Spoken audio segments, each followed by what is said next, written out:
Hello, everyone. Sorry, I don't know if that first part went through. It is Friday, March 11th, 9:46 a.m., and I am rediscovering how much I like blogging lately. I forgot. It's been a while since I've updated my blog, and I am on a roll.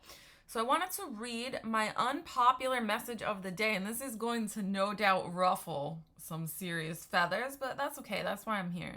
I'm convinced that's actually why I was born, to ruffle people's feathers. So here we go. Today's blog post is titled Democracy is from Hell. And I should actually change that title to Democratic Republics, but it's also Democracy is from Hell.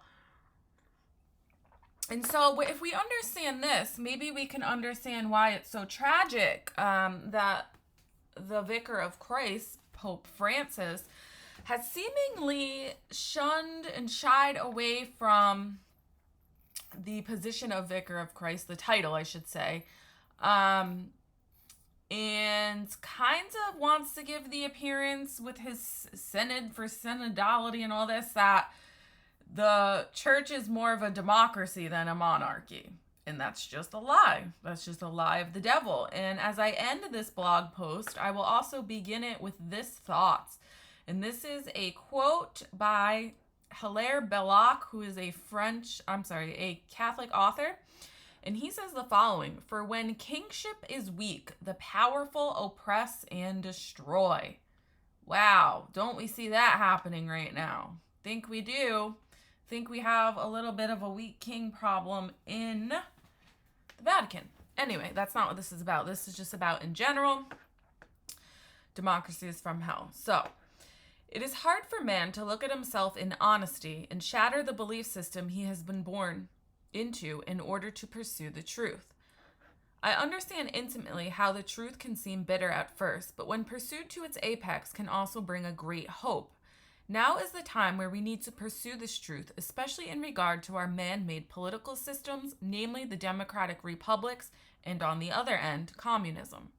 They are both diabolically inspired, with the monarchy being the only divinely appointed order. Now, I will not say that God abandons systems that are not pleasing to him altogether. He can and does work through them, but ultimately we know that we are made in the image of God, and the kingdom, in capital letters, of heaven is in fact a monarchy. One does not need to look too far back in history to see the divine hand in the lives of the kings and queens. Like every human endeavor, there was obviously corruption, but at least the appearance was given that the will of God was taken into consideration. I want you to consider the following private revelations for a minute. The first is from Our Lady of Good Events. In the 1600s, before the announcements or the official founding of Freemasonry. And Our Lady says this: "Thus I make it known to you that from the end of the 19th century and from shortly after the middle of the 20th century, in what is today the colony and will then be the Republic of Ecuador, the passions will erupt and there will be a total corruption of customs, for Satan will reign almost completely by means of the Masonic sects. They will focus principally on the children in order to sustain this general corruption. Woe to the children of these times." And this is obviously a prophecy not just for Ecuador, but for society at large, as Our Lady explains in other apparitions. The next private revelation we should consider are those from a Marie Geheny, a French church-approved mystic who lived in the late 18 and early 1900s. And these prophecies are taken from the website Great Monarch /angelicpontiffprophecies.blogspot.com. She has this to say on several occasions, 1, 2, 3, 4 or so occasions. She says, "The evil ones will plot conspiracies against the church to overthrow it. A time of martyrdom is coming." She even refers to secret pacts.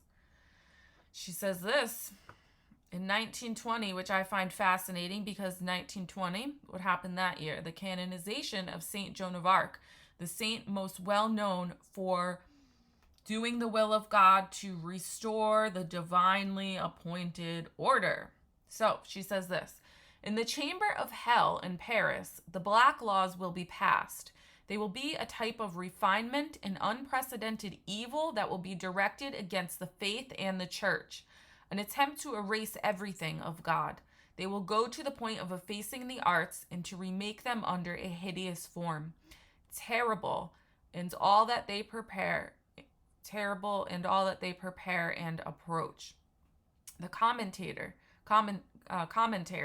Observations. Our Lord mentions the terrible laws that will come out. This must be another warning about the evil government that will rise up and will suppress the church and all her moral teachings. Our Lord also warns they will destroy the arts to achieve their purpose of effacing God and his laws from the minds and the hearts of the people. Hollywood, hello. The music industry, hello. And she says, and it is obvious this is not just the plastic arts, but the other humanities and liberal arts such as theology, philosophy, history, law, etc. Yes, but I mean, look at Hollywood.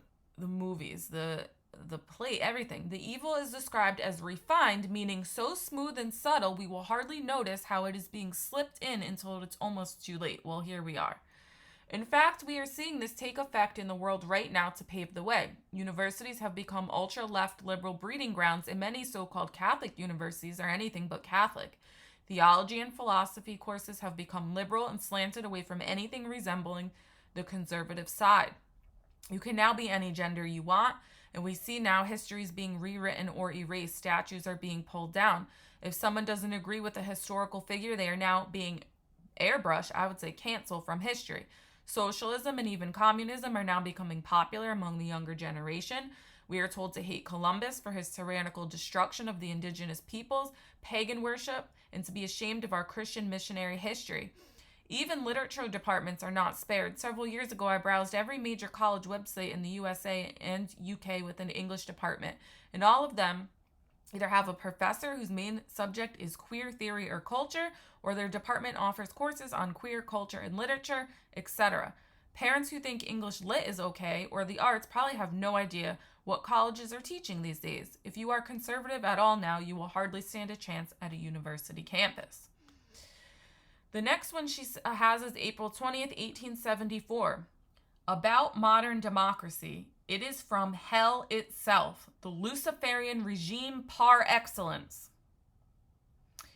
April 20th, 1874 again. France will pay for its 200 years of democracy and its anti-Christian regime, having abolished the absolute Catholic monarchy of France, i.e. during the Masonically influenced French Revolution.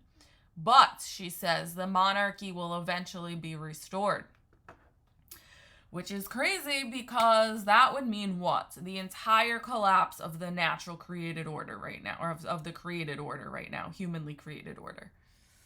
Yeah, yikes. So, interesting observations about timing. France officially ceased to be a Catholic nation and became a secular state when it abolished its absolute Catholic monarchy and adopted its first constitution after the French Revolution in 1791.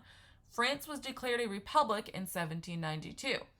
Since 200 years had not passed when this prophecy was made in 1874, the 200 years obviously refers to when France could expect major chastisement, which means any time from 1991 onwards. The end of the 20th century and into the 21st. This fits in exactly with the chastisement timing revealed by other mystics and our Blessed Mother herself. And again, I stand to the position that Russia was consecrated, at least partially, and St. John Paul II really just delayed the inevitable. Thank you, Pope John Paul II, because that allowed me to be born. So I appreciate you. All right. She also gives a cryptic prophecy that the date of the feast of the Queenship of Mary would be changed to the end of the octave of the Assumption. We are apparently to be on our guard regarding the chastisements from this time onwards when it happens. This was given in August of 1920. So again, we have to note the interesting timing. The feast didn't exist when she made this prophecy in 1920. It was instituted in 1954, and the feast day was originally on May 31st. It was changed to August 22nd to the end of the octave of the Assumption in 1969, right when Vatican II was happening. So, now we're going to switch back to my big mouth and my commentary. So I say, wow, to me it sounds like the Blessed Mother and the Holy Prophets would have been called conspiracy theorists today. Let us now, oh man, I gotta rewrite this. Let us now continue on to a human source via the book Proofs of a Conspiracy by John Robison. Sorry, I don't have it over here. Written in 1798, in which he outlines the beginning of the secret societies and their plans to subvert the church via democratic society, which was born in the French lodges and seen on full display in the French Revolution. So I just want to give a couple quotes from here. There's so many, you have to read the whole book. But under the protection of Masonic secrecy, they planned schemes of a different kind, and instead of more orders of chivalry directed against the enemies of their faith, they formed associations in opposition to ridiculous and oppressive ceremonies and superstitions of the church. And then I say, and so the Age of Reason was born. The author describes the Illuminati as follows. The order was said to abhor Christianity and refuse admission to the higher degrees to all who adhered to any of the three confessions. Sensual pleasures were restored to the rank they held in the Epicurean philosophy. Self-murder was justified on Stoical principles. In the lodges, death was declared an eternal sleep. Patriotism and loyalty were called narrow-minded prejudices and incompatible with universal benevolence. What does that sound like? Wow, the New World Order. Continual declamations were made on liberty and equality as the... Oh, yeah, this is important. I don't want to skim over this. Continual declamations were made on liberty and equality as the unalienable rights of man. That is born from the Masonic lodges, just so y'all know. The baneful influence of accumulated property was declared an insurmountable obstacle to the happiness of any nation whose chief laws were framed for its protection and increased. You shall own nothing and be happy. Ha ha ha. They concluded by saying the method of education made them all spies on each other and on all around them. He goes on to describe the French Revolution as follows. Political occurrences in France gave exercise and full scope for the operation of that spirit of revolt which had long growled in secret. The cosmopolitical and skeptical opinions and sentiments so much cultivated in all the lodges of the Philiathes, which is just, there's different sects of lodges. The many contests between the king and the Parliament of Paris about the resignation of his edicts had given occasion to much discussion and had made the public familiarly acquainted with topics altogether unsuitable to the absolute monarchy of France. He then goes on to state that the view began to switch to a very liberal interpretation of the role of governments. So, in conclusion, as Americans, we must ask ourselves, are the most conservative among us still really liberal in the grand scheme of history? I would argue yes, and I will leave you with this again. For when kingship is weak, the powerful oppress and destroy. Have a great day, everyone. Joan of Arc Media out.